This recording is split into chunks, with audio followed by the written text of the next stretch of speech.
তো উম্মুল ফাজল রাদিয়াল্লাহু তাআলা আনহা বলতেছেন যে ইয়া রাসূলুল্লাহ, কুরাইশের যুবকগণ কসম করেছে তারা এক মাস থেকে স্ত্রীর বিবির নিকটবর্তী হবে না। আমি গর্ভবতী কেমন করে হলাম? বলে চাচি, আমি যে সংবাদ দিতেছি রাইট সংবাদ, আপনি গর্ভবতী আছেন। সুবহানাল্লাহ। আপনারা জানেন মায়েরা যখন গর্ভবতী হয়, মায়েদের পেটে বাচ্চা আসে, মায়েরা তখন অনুধাবন করতে পারে, উপলব্ধি করতে পারে, তার চিহ্ন দেখা দেয়, মায়েদের শারীরিক পরিবর্তন ঘটে, মেন্স বন্ধ হয়ে যায়। এ বেরাদার, কিন্তু যে সময় নবী আমার সংবাদ দিতেছেন সেই সময় পর্যন্ত হযরত উম্মুল ফাজল রাদিয়াল্লাহু তাআলা আনহা তিনি বুঝতেই পারেননি যে তিনি গর্ভবতী আছেন। সুবহানাল্লাহ। বেরাদার, আমি পূর্বেই বলেছি বিজ্ঞানের অগ্রগতি হয়েছে। আজকে মায়েদের পেটে বাচ্চা জন্ম নেওয়ার পূর্বে, হাত তৈরি হওয়ার পূর্বে, বডি তৈরি হওয়ার পূর্বে, শরীর দেহ তৈরি হওয়ার পূর্বে আজকে ভ্রূণ পরীক্ষা নিরীক্ষা করে বলে দিতেছে যে এটা কন্যার ভ্রূণ না এটা পুত্র সন্তানের ভ্রূণ। আপনারা যারা জানেন নার্সিং হোম, অনেক নার্সিং হোমে লেখা আছে যে ভ্রূণ পরীক্ষা করা নিষিদ্ধ, অর্থাৎ ভ্রূণ পরীক্ষা করা যাবে না। এ বেরাদার, আজকে যদি এখনো বাচ্চার দেহ তৈরি হয়নি, শরীর তৈরি হয়নি, গঠন হয়নি, এ অবস্থায় ভ্রূণ পরীক্ষা করে যদি একজন ডাক্তার যদি বলে দিতে পারে যেটা কন্যার ভ্রূণ না এটা পুত্র সন্তানের ভ্রূণ, তো বলুন আমার রাসূলুল্লাহ বাচ্চার দেহ তৈরি হওয়ার পূর্বে বাচ্চার সংবাদ নবী দিতে পারেন না? পারেন না? সুবহানাল্লাহ, সুবহানাল্লাহ। পারেন। এ নবীর শান। আমার নবী বলতেছেন চাচি, যে সংবাদ দিতেছি রাইট সংবাদ, সঠিক সংবাদ, আপনি গর্ভবতী আছেন আর আপনার পেটে পুত্র সন্তান আছে, প্রসবিত হলে আমার নিকটে নিয়ে আসবেন। উঠিয়ে দেখুন তারিকুল খোলাফা, আমার সরকারে আলা হযরত হাদিস নকল করেছেন। উম্মুল ফাজল রাদিয়াল্লাহু তাআলা আনহা তিনি বলেন নবীর ভবিষ্যৎবাণী বাস্তবায়িত হলো, সময় পূর্ণ হলো, বাচ্চা প্রসবিত হলো, পুত্র সন্তান, আর সেই সন্তানকে নিয়ে আমি নবীর নিকটে আসলাম। আমার নবী কি করলেন? ডান কানে আযান, বাম কানে ইকামত দিয়ে দিলেন। ডান কানে আযান দিলেন আর বাম কানে ইকামত। তাহলে হাদিস থেকে একটি মশলা আপনার প্রমাণিত হয় যে বাচ্চার জন্মের পর ডান কানে আযান, বাম কানে ইকামত দেওয়া নবীর সুন্নাহ। সুবহানাল্লাহ। মুস্তাহাব। ইমাম হাসানের জন্মের পর তার ডান কানে আযান দেওয়া হয়েছিল, ইমাম হুসাইনের জন্মের পর তার ডান কানে আযান দেওয়া হয়েছিল। এই জন্য মশলা হলো যে পুত্র সন্তান হোক অথবা কন্যা সন্তান হোক, ভূমিষ্ঠ হওয়ার পর বাড়িতে হোক, হাসপাতালে হোক, নার্সিং হোমে হোক, তার কানে আযান দেওয়া মুস্তাহাব ও মুস্তাহাসান। সুবহানাল্লাহ। কথা বুঝে নিলেন? জি। আযানটা কেমন করে দিবেন? যে ব্যক্তি আযান দিবে সেও আপনার কোলে নিয়ে আযান দিতে পারে, অথবা অন্য কোন ব্যক্তি আপনার ধরে থাকবে, কানে আযান দিবেন নিম্ন স্বরে, মিষ্টি সুরে, হালকা করে, যেন বাচ্চার কানের পর্দার ক্ষতি না হয়। কারণ বাচ্চার কানের পর্দা এটা খুব সূক্ষ্ম জিনিস, তো এই জন্য আপনার মিষ্টি হালকা সুরে দেওয়ার কথা বলা হয়েছে যে কানের পর্দার যেন কোনো ক্ষতি না হয়। আপনি যেখানেই হোক জন্মের পর আযান আপনি দিতে পারেন। মশলা বুঝে নিলেন? এবার আদারাত ইসলাম। তো আমার নবী আযান দিয়ে দিলেন। আযান দেওয়ার পর বলেন চাচি তোমার বাচ্চার নাম? বলে ইসমু আব্দুল্লাহ। বলে এর নাম হলো আব্দুল্লাহ, এর নাম আব্দুল্লাহ। নবী আমার নাম রেখে দিলেন।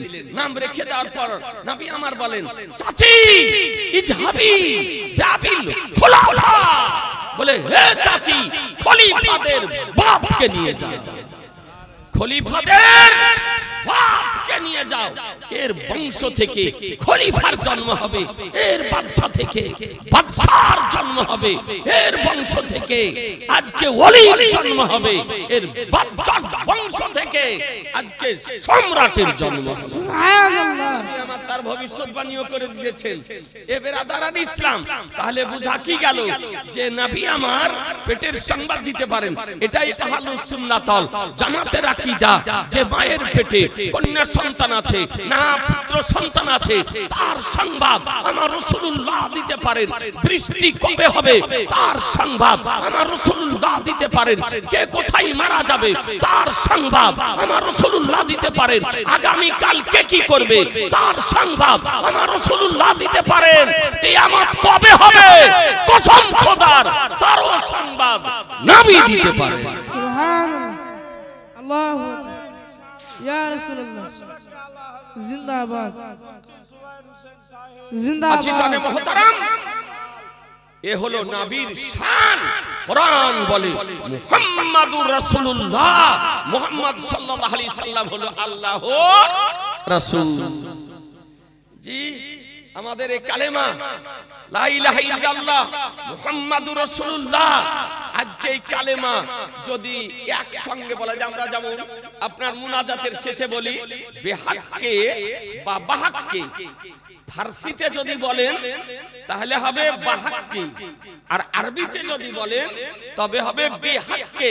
মুনাজাতের শেষে বেহাক্কে লা ইলাহা ইল্লাল্লাহু মুহাম্মাদুর রাসূলুল্লাহ সাল্লাল্লাহু আলাইহি সাল্লাম।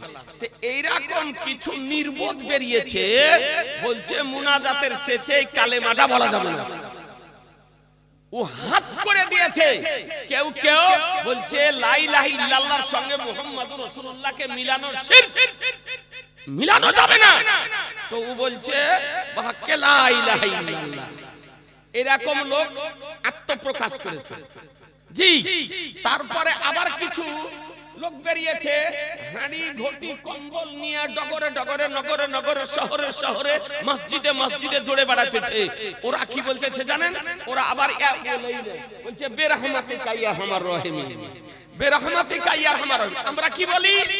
বেহাক্কে লা ইলাহা ইল্লাল্লাহু মুহাম্মাদুর রাসূলুল্লাহ। মুনাজাতের শেষে বলা জয় মুসলমান কোন কিতাবে আছে? বেরেলি শরীফের দারুল ইফতা থেকে দীর্ঘদিন ধরে যে ফতোয়া প্রদান করা হয়েছে, এই কিতাবটিতে সেই দারুল ইফতার বহু মাসাইল আপনার একত্রিত করে প্রিন্ট করা হয়েছে। কিতাবটির নাম ফতোয়ায়ে দামানে মুস্তাফা, ফতোয়ায়ে দামানে মুস্তাফা।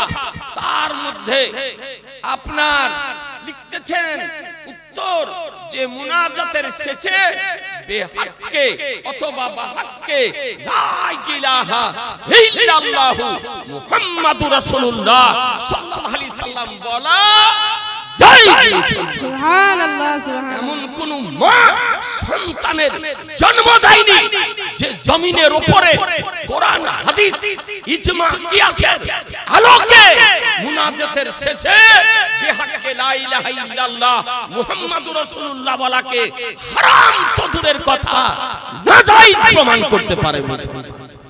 সুবহানাল্লাহ।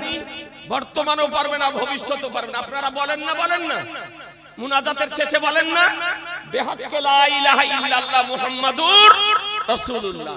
কেউ যদি বলতে বারণ করে তোর বারণ শুনবেন? কথা বলছেন না, একটু জোরে বলেন না, বারণ শুনবেন? না। ওকে সমর্থন করবেন, ওকে প্রশ্রয় দেবেন, আর দলে যাবেন জিনা মুসলমান।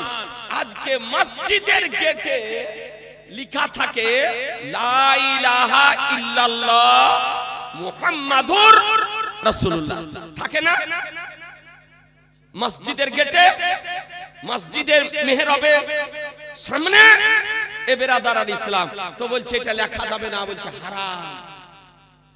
বলছে এটা একসঙ্গে মসজিদের গেটে বা মেহরাবের উপরে এটা আপনার লেখা যাবে না, বলছে এটা কোনো কিতাবে নাই লেখা। আপনাদেরকে বলি বিরাদার, একটু চিন্তা করবেন না, একটু ভেবে দেখবেন না যে আল্লাহর নাম থেকে নবীর নামকে ছাঁটাই করতে চাই, নবীর নামকে বাদ দিতে চাই, নবীর নামকে মাইনাস করতে চাই, তাহলে তারা নবীর পক্ষের হবে না নবীর বিপক্ষের হবে? তারা নবীর বিপক্ষের হবে। এ বিরাদার, আপনাদেরকে বলি, হ্যাঁ হ্যাঁ, এ কালেমা মসজিদের গেটে লেখা জায়েজ লেখা আছে, মেহরাবের উপরে লেখা জায়েজ লেখা আছে লা ইলাহা ইল্লাল্লাহ মুহাম্মাদুর রাসূলুল্লাহ।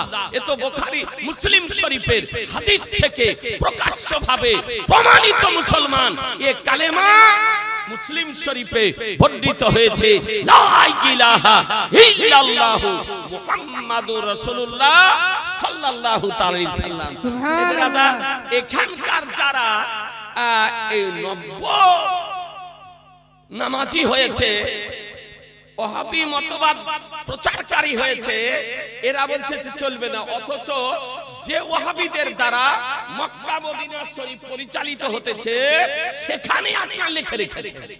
তো ফতোয়া যদি লাগাতে হয় সুন্নিদের উপরে লাগানোর পূর্বে ওই নাজদি সৌদি আরবের বাদশার উপরে লাগান। আপনি যদি বাস্তবে দেখতে যদি চান, আপনি মক্কা শরীফ যান, মদিনা শরীফ যান। মক্কা কাবা শরীফে যে গিলাফ দেওয়া আছে, কালো চাদর দেওয়া আছে, এই চাদরের হাজার হাজার বার চাদরের চতুর্দিকে লেখা আছে লা ইলাহা ইল্লাল্লাহ মুহাম্মাদুর রাসূলুল্লাহ, লা ইলাহা ইল্লাল্লাহ মুহাম্মাদুর রাসূলুল্লাহ, লা ইলাহা ইল্লাল্লাহ মুহাম্মাদুর রাসূলুল্লাহ। লেখা যদি না যাই যদি হতো তো কাবা শরীফের উপরে যে গিলাফ চড়ানো আছে ওই গিলাফে লেখা থাকতো? একটু হেনা করেন না, লেখা থাকতো। এ বেরাদারানি ইসলাম, আজকে কাবা শরীফে যেটা হারামে কাবা শরীফ, আজকে বেরাদার তার অগণিত জায়গাতে লেখা আছে লা ইলাহা ইল্লাল্লাহ মুহাম্মাদুর রাসূলুল্লাহ। এ বেরাদারানি ইসলাম, যদি না জায়েজ হতো তবে লেখা থাকতো না।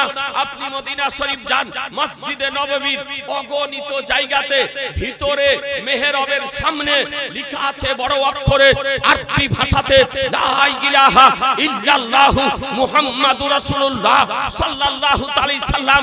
মসজিদে নববীর বাইরের ওলেও লেখা আছে লা ইলাহা ইল্লাল্লাহ মুহাম্মাদুর রাসূলুল্লাহ সাল্লাল্লাহু আলাইহি সাল্লাম। এমন কি মসজিদে নববীতে এত প্রায় 1 হাত লম্বা লম্বা লাইটিং গুলো, আপনার বলগুলো ঝুলতেছে, সেই লাইটের বডিতে লেখা আছে লা ইলাহা ইল্লাল্লাহ মুহাম্মাদুর রাসূলুল্লাহ। নবী যুদ্ধে যে পতাকা নিয়ে যেতেন সে পতাকাতে লেখা ছিল লা ইলাহা ইল্লাল্লাহ। এ আজিজানে মুহতারাম, আপনি জান্নাতে যদি দেখেন লেখা আছে লা ইলাহা ইল্লাল্লাহ মুহাম্মাদুর রাসূলুল্লাহ, জান্নাতের গেটে লেখা লা ইলাহা ইল্লাল্লাহ মুহাম্মাদুর রাসূলুল্লাহ, জান্নাতের দরজাতে লেখা লা ইলাহা ইল্লাল্লাহ মুহাম্মাদুর রাসূলুল্লাহ, তোবা গাছের পাতাতে লেখা লা ইলাহা ইল্লাল্লাহ মুহাম্মাদুর রাসূলুল্লাহ, ফুলের পেছানিতে লেখা লা ইলাহা ইল্লাল্লাহ মুহাম্মাদুর রাসূলুল্লাহ, গলবানের সিনাতে লেখা লা ইলাহা ইল্লাল্লাহ মুহাম্মাদুর রাসূলুল্লাহ সাল্লাল্লাহু আলাইহি ওয়াসাল্লাম। আল্লাহু আকবার, আল্লাহু আকবার। ইয়া রাসূলুল্লাহ, ইয়া রাসূলুল্লাহ।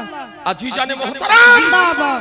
এই কালেমা আমরা পড়ি, আমরা লিখি, মসজিদের গেটে লিখি, মসজিদের গেটে লিখে রাখুন, যেন ভ্রান্ত মতবাদ পোষণকারীগণ বুঝতে পারে যে এটা আহলুস সুন্নাত ওয়াল জামাতের মসজিদ।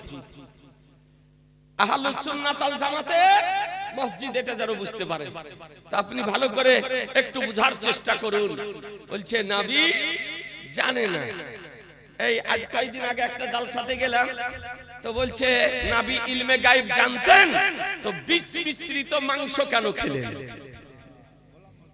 ইয়ার খুঁজা খুঁজা এগুলো আর বের করা কাজ, মনে হয় আল্লাহ ওকে এই জন্য পাঠিয়েছে যে তুই যা ওই কর। তো আল্লাহর নবী একদা বিস্তৃত মাংস খেয়েছিলেন, শুনেছেন না? সবাই নাও জানতে পারেন। ওয়াহাবিদের এটা প্রশ্ন যে নবী যদি ইলমে গায়েব জানতেন তো বিষ মিশ্রিত মাংস কেন খেলেন, বিষ মাখানো মাংস কেন খেলেন? তার মানে নবী ইলমে গায়েব জানেন না, তাই খেয়েছেন। মানুষকে বিভ্রান্ত করে, মানুষকে বিপথে নিয়ে যায়, না মানুষকে জাহান্নামের পথে। হাদিসটি বলবো, বলছেন না যে বলবো? যার শেষ ভালো তার সব ভালো। একটা কমিটির ভাই হোক, বে কমিটির ভাই, একটা ভাই এই 1100 টাকা দেন না। যখন মসজিদের কাজ হবে তখনই আপনি দিয়েন। আপনার টাকাতে রড কিনা হবে, সিমেন্ট কিনা হবে, বাবার নামে মায়ের নামে কোন মা বোন যদি পারেন, একটা মা 1100 টাকা যে লিখিয়ে দেন, আপনি দিয়েন। অনেক টাকার দরকার। আমাকে মাওলানা সাহেব দেখাতেছিলেন যে রাস্তার পাশে আজকে সেখানে বাচ্চাদের পড়ার ব্যবস্থা করা হবে, বিল্ডিং করা হবে, অনেক টাকার দরকার আছে সেখানে।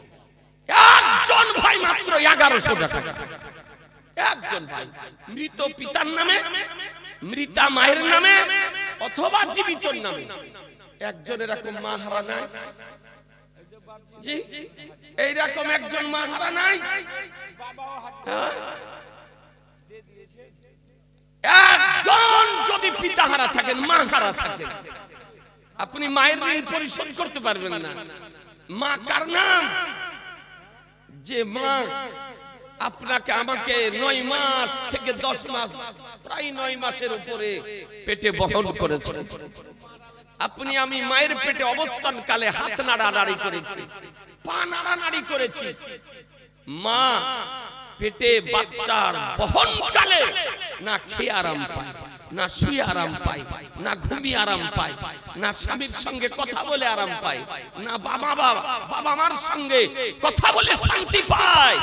এ বেরাদার, ও মা, যে মা প্রসবের ব্যথা, বেদনা, যন্ত্রণা সহ্য করে নেয় এবং বাচ্চা প্রসবের কালে হৃদয় বিগলিত হয়ে অশ্রু তার চক্ষু দিয়ে প্রবাহিত হতে থাকে, যে মা বাচ্চা প্রসবের কালে মৃত্যুর সঙ্গে পাঞ্জা লড়তে থাকে। এই জন্য মসলাতে বলা হয়েছে যে কোন মহিলা যদি বাচ্চা প্রসবের কালে মারা যদি যায় তবে সে শহীদের দরজা লাভ করে, শহীদের দরজা লাভ করে। আপনাদেরকে বলি যে মা আজকে বাচ্চা ভূমিষ্ঠ হওয়ার পর বাচ্চাকে দেখে এই জ্বলন্ত হৃদয়কে সান্ত্বনা দেয়। এ বেরাদার আর ইসলাম বাচ্চাকে পাওয়ার পর মা প্রসবের ব্যথা, বেদনা, যন্ত্রণা সব ভুলে যায়। যে মা আজকে রাতে বলেন, দিনে বলেন, দুপুরে বলেন, সকালে বলেন, বৈকালে বলেন, আপনি আমি যখন খেতে চেয়েছি তখনই স্তনের দুগ্ধ পান করিয়েছেন, লিটারের লিটার দুগ্ধ পান আপনি আমি করেছি। যে মা আজকে আপনাকে আমাকে খাবার চিবিয়ে চিবিয়ে পশু পক্ষীর মতন খাবার খাইয়েছে। যে মা আজকে আপনাকে আমাকে শীতের রাত্রিতে বাচ্চাকে ঠান্ডা লেগে যাবে বলে আজকে বুকের উপরে করে রেখে রাত্রি অতিবাহিত করেছে। যে মা আজকে সন্তানের 5 থেকে 6 বছর পেশাব ও পায়খানা পরিষ্কার করেছে। এইরকম মা হারা নাই? একজন 1100 টাকা মাত্র। আলহামদুলিল্লাহ, ভাইজান আমার দিবেন, এ ভাইজান আমার 1100 টাকা দিবে বাবা মার নামে।